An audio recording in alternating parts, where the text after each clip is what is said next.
Jimmy Barnes, thank you so much for joining me today on The Green Room. I know it's not actually your first rodeo coming on to The Green Room, but it's first time with me. So first and foremost, thank you very It's much. nice to be here with you, Tia. Well, how is everything going in your world so far? I mean, 2021 has obviously not been as smooth sailing as we all had hoped, but It's you know what? It's been okay. I mean, I feel troubled for everybody who's had problems with COVID and all that.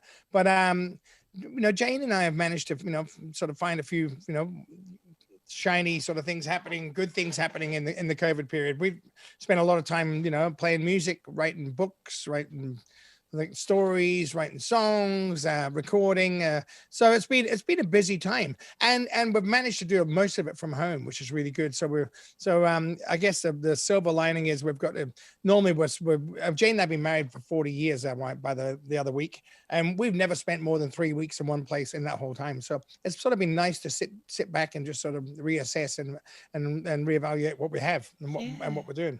well, congratulations on the 40 years. That's a milestone in itself. Yeah, no, it's great. Yeah, and more milestones that you're about to kick. I mean, you've obviously got this incredible new album coming out. You're about to release Flesh and Blood, and also something completely almost unheard of in the last little bit is that you'll also be jumping out on a little tour as well.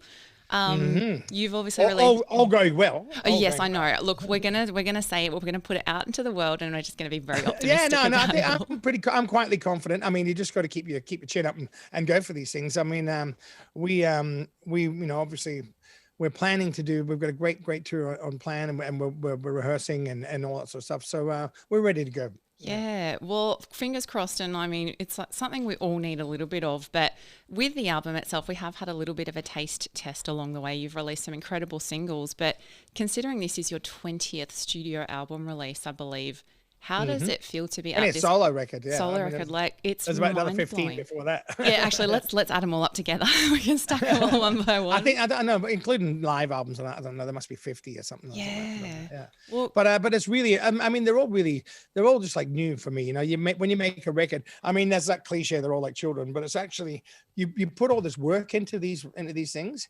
and until the day it goes out, you're there, you're changing, adjusting, mixing, make sure covers are right, getting this in order, and then comes that day of release, and you finally let go of the thing. It's sort of a big step to just let go of it and let it go to the world. So I'm sort of excited. Yeah, that's amazing. And does it feel like any different considering you do have so many under your belt? Like, does this time around feel any different considering there's been a little bit of a strange lead up potentially compared to last time? No, if anything, it's different, and it's just in such a personal mode.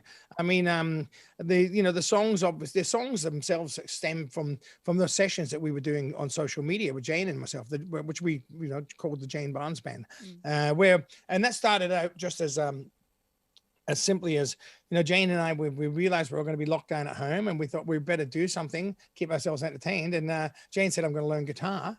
And she started learning, she'd learn a song, and she'd say, "Oh, wait, can we sing this song?" And so we'd learn the song that she'd learned on guitar. And she one day she said, "Why don't we put this up on the internet? Just, reach out to people who are locked away." So we did this, and it worked really. It was a really nice thing, and people really responded, and they really appreciate the fact that we were thinking about them. But it took on another life further down the track. It became a sort of a link, a connection for us to the world as well. So like we were trying to connect to people for their sake, we connected for our sake in the end. And then it sort of rolled around again. And I realized that, after 40 years of being married and being in the one place, here we were, in lockdown, doing these songs that were totally out of our comfort zones, just learning them as we go, and it was making Jane and I connect in a lot of ways. So it made me think a lot about relationship, and a lot about family, and a lot about love, and love is a big broad word. It's not anybody that looked at our videos. I mean, there was a million comments saying how beautiful it was, and how you look at Jane and she loves you so much, she's smiling at you and all this sort of stuff. But if you'd have seen the video a minute before, when she was wanting to kill me, you realize that when you say love is about work and effort, and about it's not just all shiny and nice. It's about lots of different things. So we learned a lot about each other doing this, and that's what led me to writing the songs. For originally I was going to this album was inspired by these songs, and I thought, oh, we could do some covers and stuff. But then I thought I'd rather write about my real experiences with family, my real experiences with love, my real experience with relationship, and so I started writing Flesh and Blood, and the songs, they all have a lot of meaning to me. I mean, Flesh and Blood, the first single itself, really that, you can sit there and look into the eyes of your children, and you can see all the really good things that you've given them, but you can also see the bad bits. And and that when I first thought about that, that worried me. But then I realized that my kids are like sort of, version 2.0 of me, and the things that took me 60 years to sort of get on top of, my kids were getting over by the time they were 14, because they have their mother's DNA as well, you see. So it's about that, passing on your strengths and giving your kids the right launching pad. The songs about there's a song called Till the Next Time, which I wrote about, I have the wonderful family and a great life. But there's still moments. So those moments at night when you lie there in bed and you can't get off to sleep, and you start thinking, am I good enough for them? Am I good enough? Am I being the best person I can be? What can I do to make myself a better person and be better for my family? And, and you rack your brain, you think, oh, did I do this? Did I do that? And then eventually you work through it and everything's okay until the next time it happens. Yeah.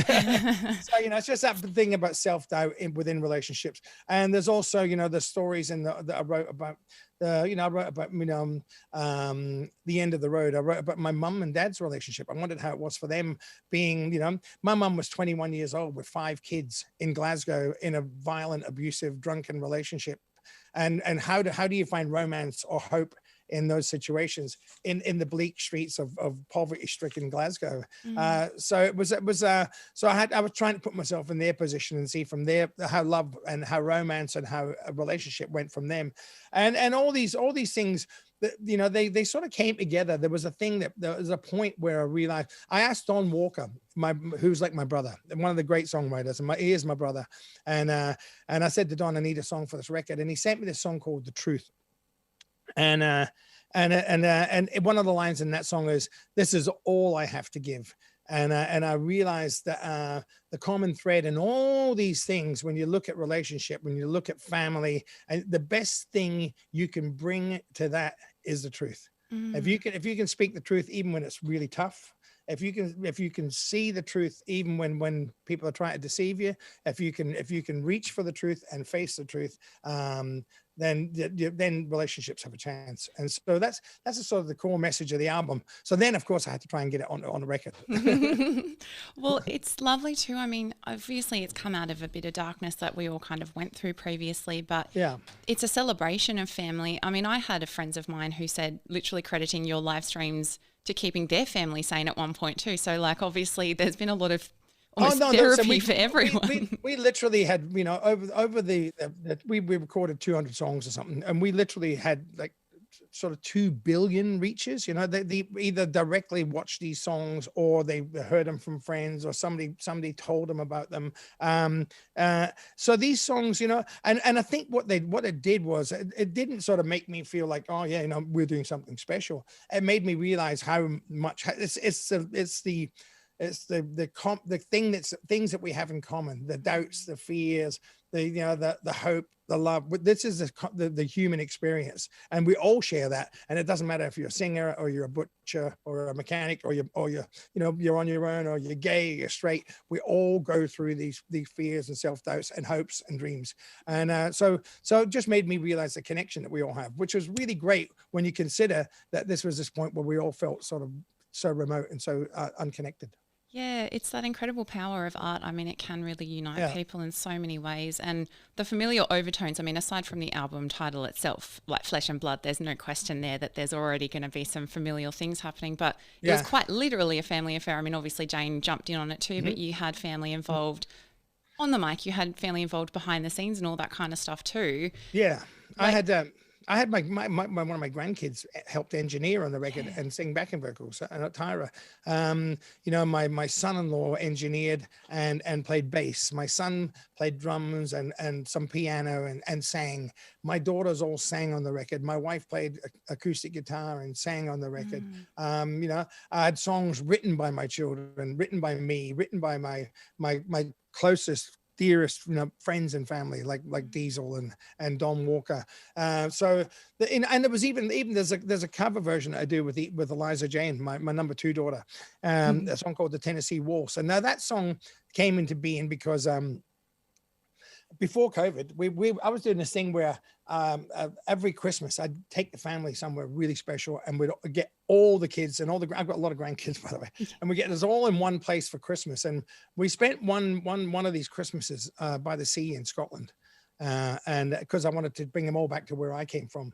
And this house had a piano in it, and I remember standing around the piano one night, and my daughter Eliza James sang this song called Tennessee Waltz, and it's obviously written from the hills of Tennessee in America, and as they were doing it, and particularly in the setting where we were, it just reminded me of a Scottish song, so I did when we were doing the 200 songs with the Jane Barnes band, I did it one night with Jane, and I played bagpipes in it just to make it even more Scottish, and I thought that song just sounds like a Scottish song. So it sounds like a song about a broken-hearted Scotsman could write, and it was sort of a hillbilly song. So I looked into the root of the word hillbilly, and the original hillbillies were Protestant Scottish immigrants who went to the Black Hills and went down to Kentucky, and they were going into the hills, and they were billies. They were followers of King Billy, the king, the Scottish king.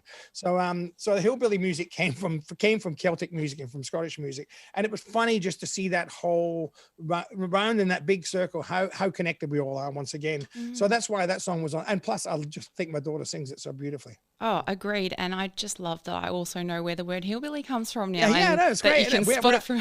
You're looking at one. Yeah, well, I mean, I probably am too. Likewise. I think we're all a bit. Don't worry. We're all connected. We're all connected. Agree.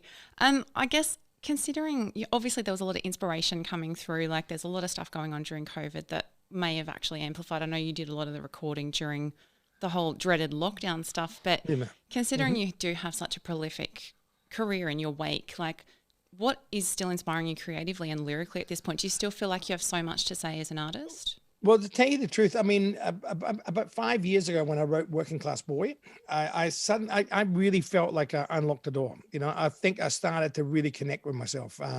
There was a lot of stuff that I had never faced in my life, trauma as a child and all that sort of stuff. And somehow it was sort of like therapy for me writing that book, and I did it just for myself, really, but ended up connecting with a lot of people too.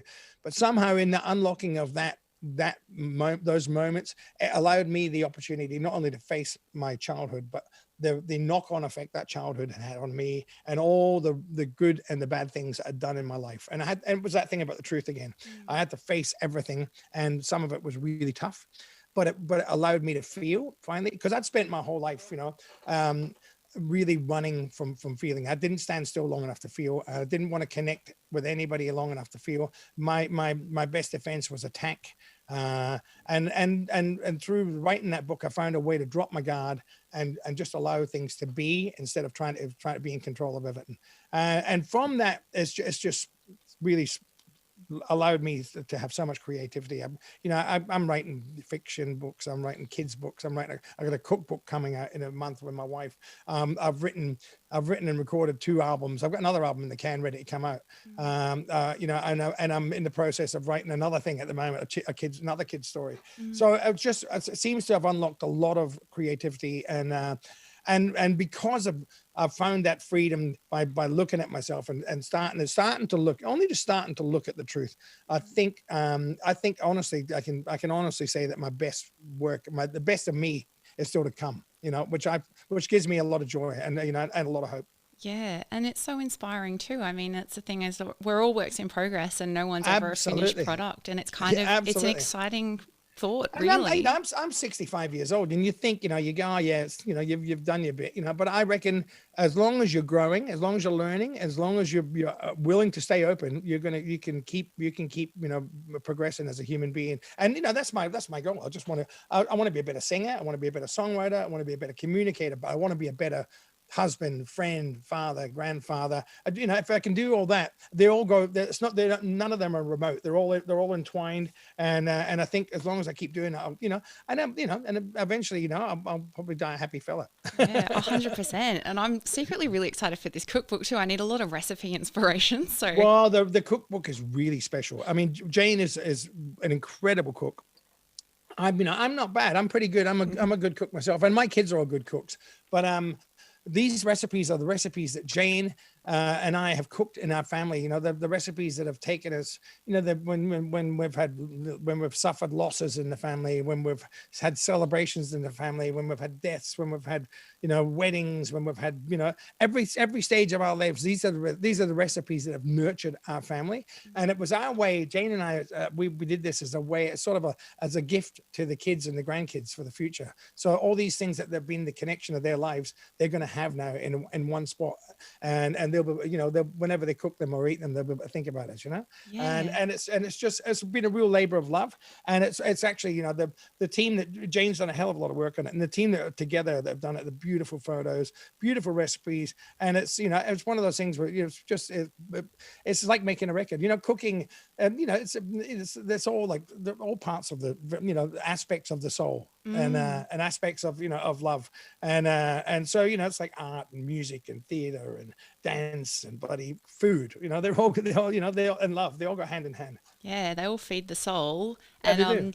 are we going to get the buns shortbread recipe in this cookbook? Are you It's finally in going there. to? It's in there. But, they've got to tell you the truth. That those shortbread that we put out in the tin, that was actually the Jane's grandmother. Jane's Irish grandmother. She's her stepfather has an Irish Australian family, and that was their shortbread recipe, and it's Jane's Granny Violet's recipe, and it's in the cookbook. Oh, excellent. Well, this is good news because I do love a bit of shortbread. So I secretly know, very so do happy, I. So do I. selfishly. Yeah. Love it. You're gonna love it. There's so many good recipes in this book. Yay.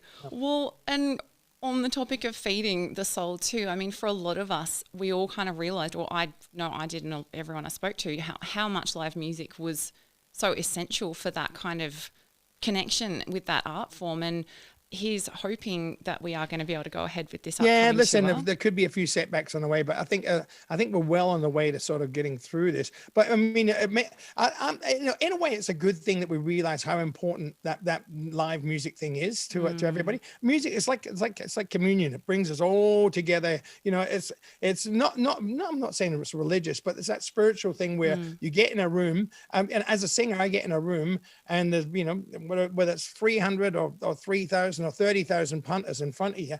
I'm only as good as the people I'm singing to. That audience makes me and lifts me and makes me a better singer and helps me get in contact with my soul more. Yeah. And I think that's what we do when we get into a room and listen to music together. We experience some sort of spiritual. We get together, and whether it's a punk band or a soul band or an acoustic act, that's what it is. It's about that shared moment in time, and it's something that I miss incredibly. I've toured nonstop for the last 40 years, 45 years, and so to have 15 months where we were sitting back. I took the time to learn a lot about my voice and learn a bit different singing to a Zoom camera or to a telephone.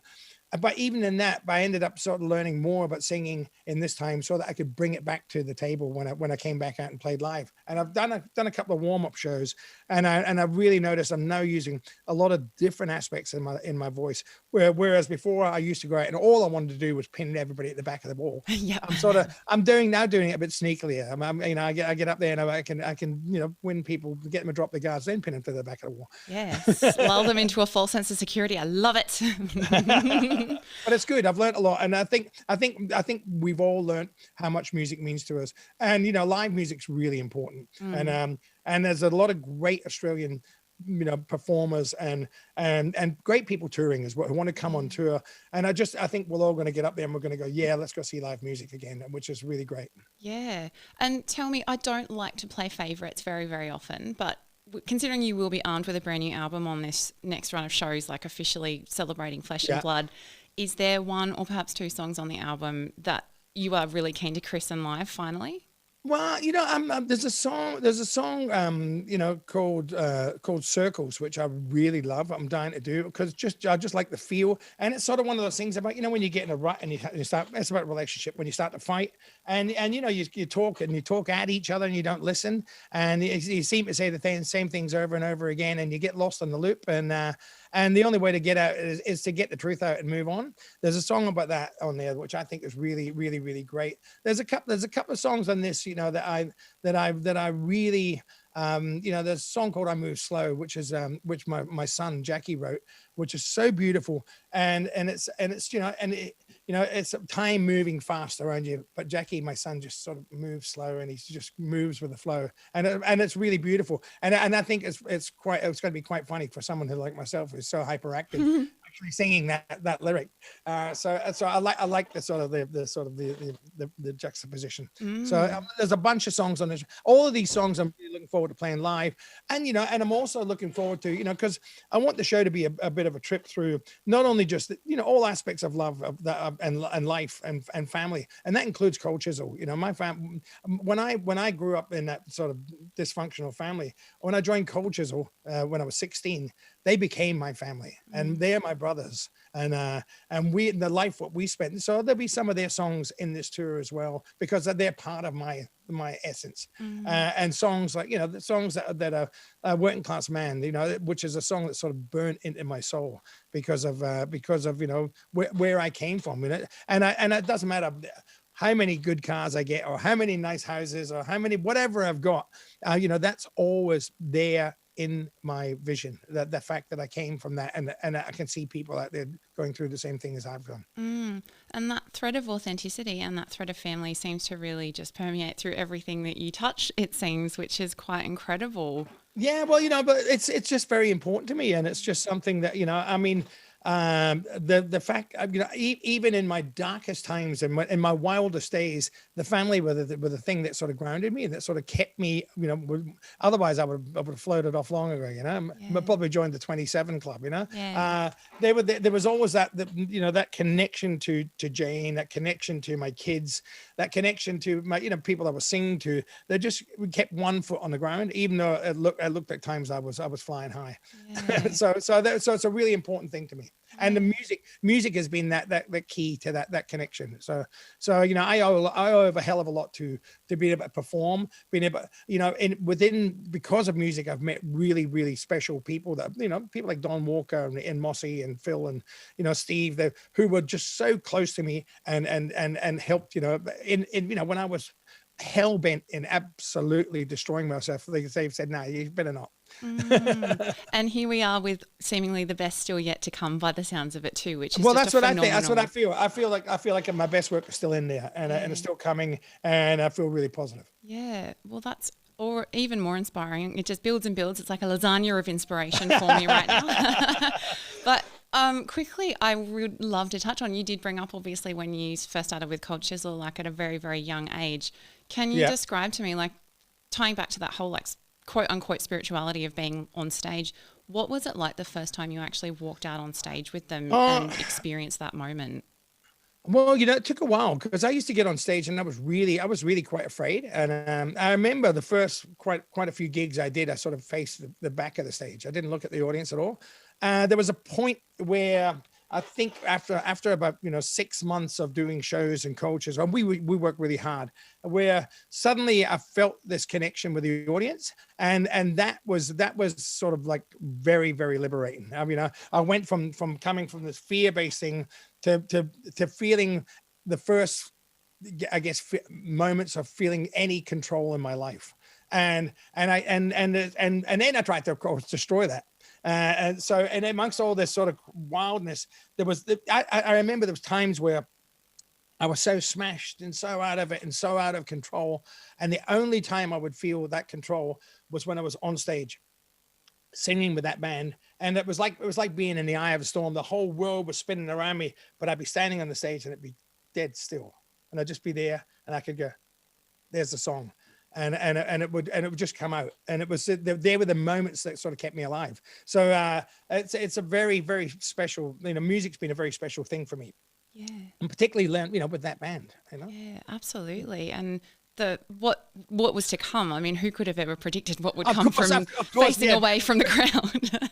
And very, very soon after, I would step out of the eye of the storm and into the whole whirlwind again, and Yep. just be all going on again. So, but I've got to admit, so when there was times where that was more attractive than being in the calm of the storm. Too. Absolutely. I in amongst all that chaos, you can hide, Yeah, but sometimes chaos is the best place to hide, I think. So Yeah, you're yeah, onto yeah. something there for sure. Yeah. And- I wouldn't advise people to try it too often. No. Because you can really easily lose yourself. Yes, just an occasional dabble, just in case. Yeah, that's nice. That's nice. And I know at that time too, I mean, I have read that, singing wasn't actually something you were initially quite keen on. And I believe it was one of your brothers, or your brother introduced you Yeah, into my pursuing brother that was as always a passion? Yeah, Swanee was a singer. I used to play football. I always loved music, but I wanted to be a bass player. I like playing bass. And the only reason I remember the reason I took up singing was we rehearsed our band. My first band, I was like when I was 14, my first real band, and we rehearsed up all these songs, and we had a singer he was a goalkeeper in our football team. He was a big, good-looking fella, and we didn't know each other that well. And we rehearsed all these really tough rock and roll songs, and we got to our first show, and he turned up, and unbeknownst to us, he was a massive sort of David Bowie fan, and he turned up in fishnet stockings and eye makeup and high heels and stuff, and we said, "You're not coming on stage with us like that," no, and because we weren't that, we were a hard rock band, and we were playing in Elizabeth, where I grew up, which was a really tough place. We would have got killed. So he left the band before we started the first gig, and I had to sing that night, and so I only sang because we didn't have a singer, and nobody else in the band could sing. So and then I couldn't play bass and sing very well, so I thought, all right, I'll get rid of the bass, and one of my mates played bass, and I sang. So that's how and eventually it became something that I really loved. I love the fact that I get to be able to get up there and share the good, the bad, and the ugly of myself every night on stage. It's like primal therapy. Some nights I get up there and it's just I walk off and I feel like I go on stage and I feel like I've got the weight of the world on my shoulders, and I come off and I feel like I could float away. It's incredible. So it's a real gift. Music's a gift, and I think audiences feel that from bands as well. When I go see great music, or if I put on a great record, it just transports me. And that's the joy of music. I like that you were going to be a bass player. I only wanted to be a bass player because it had less strings on the guitar. So Well, that was part of it too. That was part of it too. One of the shows we did later when I was trying to learn bass and sing, I actually broke 3 strings on the bass and still managed to finish the gig with just one. So that tells you how good a bass player I was. I didn't need the other 3. I was just shocking. Hey, one's better than none. Exactly. Yeah, I'll take it. Well, Jimmy, it's incredible to see how many exciting things you have on the horizon. But obviously, first and foremost, a huge congratulations on Flesh and Blood. It is truly stunning. It is Thanks so so much. inspiring. And here's hoping we can just all enjoy it and have that beautiful moment all together with you bringing it to life on stage as well. Yeah, we hope so. Let's see if let's get out there. I mean, things are always, it's like in flux at the moment. You never know what's going to happen, but I think we're powering ahead. We're going to be okay. 100%. Well, thank you for joining me on the Groomer. Nice to It's an talk to you. Thanks, absolute guys. treat. All the best. Thanks. Speak to you Jimmy. soon. Bye. See you later. Bye.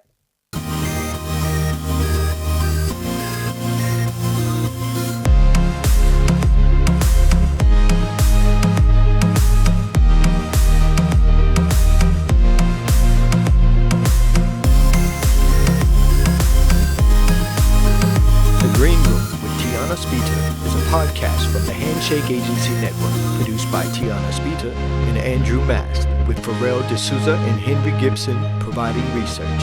Recorded and engineered by Zig Parker, executive producer Craig Treweek.